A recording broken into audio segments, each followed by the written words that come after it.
In this video, I will show you how to find and open the Clipboard on PC or laptop running Windows 11. So let's get started. The Clipboard is super useful because it lets you see everything you have copied in one place. First, go down to the search bar on your computer and type in Settings. Now from the menu, click Settings to open. Now once you are inside the settings, click System on the left panel. Next, scroll down until you see Clipboard. Just click on it to open. Here you have option Clipboard History. Just turn it on using toggle button.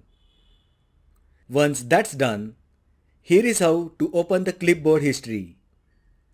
Simply press Windows key and V on your keyboard. You need to press the combination of Windows key and V on your keyboard.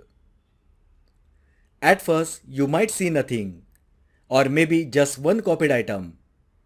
But now, whenever you copy text or images, they will be saved in the Clipboard history. Let's say I copy this text, and now the another one. Now when I press Windows and V key on your keyboard, you can see all the copied items right here. You can scroll through them and paste wherever you need. Note that Clipboard history can store up to 25 copied items, automatically removing older ones to make space.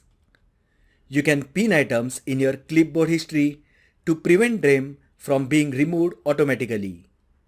So that is how you can find and open Clipboard on PC or laptop running Windows 11. If you find the video helpful, then like the video, share with your friends and subscribe to my channel. Thanks for watching and I will see you in the next video.